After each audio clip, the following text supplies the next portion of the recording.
Les berges de cours d'eau assurent des fonctions écologiques majeures. D'abord, elles accueillent une très grande biodiversité. Ensuite, elles jouent aussi un rôle particulier de corridor écologique en permettant la circulation des espèces animales et végétales.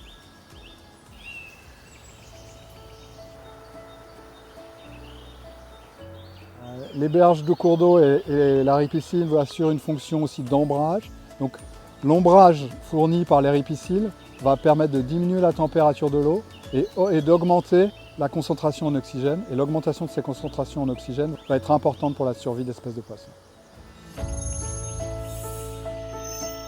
Les ripisylves vont jouer un rôle dans la morphologie des cours d'eau.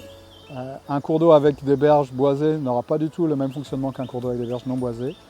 La ripisylve va fournir des embâcles qui vont servir à la fois d'habitat et de nourriture pour la faune aquatique, mais qui vont également structurer la morphologie du cours d'eau.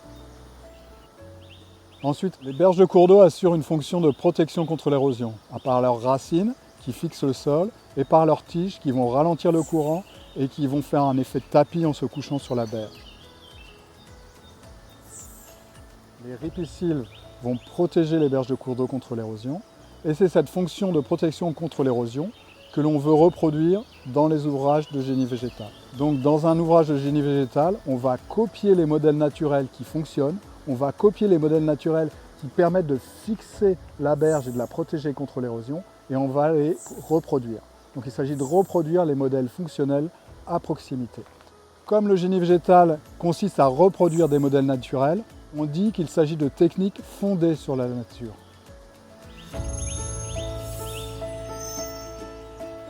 Le génie végétal est une composante du génie écologique.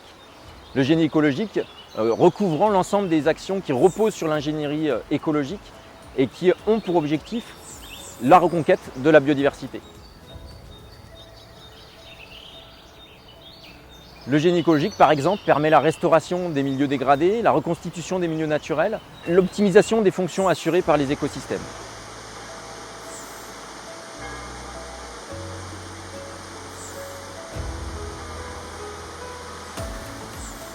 Les techniques de génie végétal vont utiliser des espèces locales, des espèces herbacées, des espèces arbustives, des espèces arborées, qui vont pouvoir accueillir à la fois tout ce cortège végétal, mais en même temps tout le cortège faunistique qui leur est associé, c'est-à-dire les insectes, les oiseaux, les batraciens. Donc les berges végétalisées par rapport aux berges de génie civil permettent l'accueil d'une bien plus large biodiversité, qu'il s'agisse de la biodiversité animale ou végétale.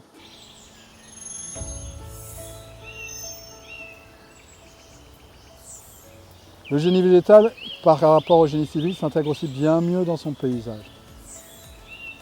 Le génie civil est plus résistant que le génie végétal, en général, mais la résistance du génie civil diminue avec le temps, alors que la résistance du génie végétal augmente avec le temps.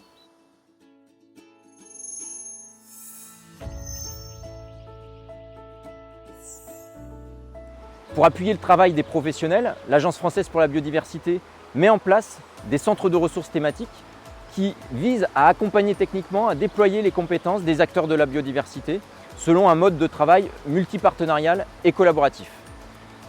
Les centres de ressources, ils reposent sur 3 moyens d'action qui sont liés entre eux.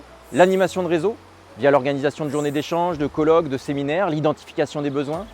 L'accompagnement technique, à travers le conseil, la formation, et puis la production, la mise à disposition de ressources techniques et scientifiques par l'intermédiaire de sites internet. Mais les centres de ressources, c'est bien plus que des sites internet, des sites web. C'est aussi des dispositifs à l'interface science-gestion qui permettent d'accompagner des communautés d'acteurs professionnels pour la mise en œuvre des politiques publiques, à l'image des centres de ressources cours d'eau, génie écologique, qui développent des ressources différentes, variées sur notamment les questions de génie végétal. Par exemple, les retours d'expérience sur lesquels les professionnels peuvent s'appuyer pour répliquer des projets en faveur de la biodiversité.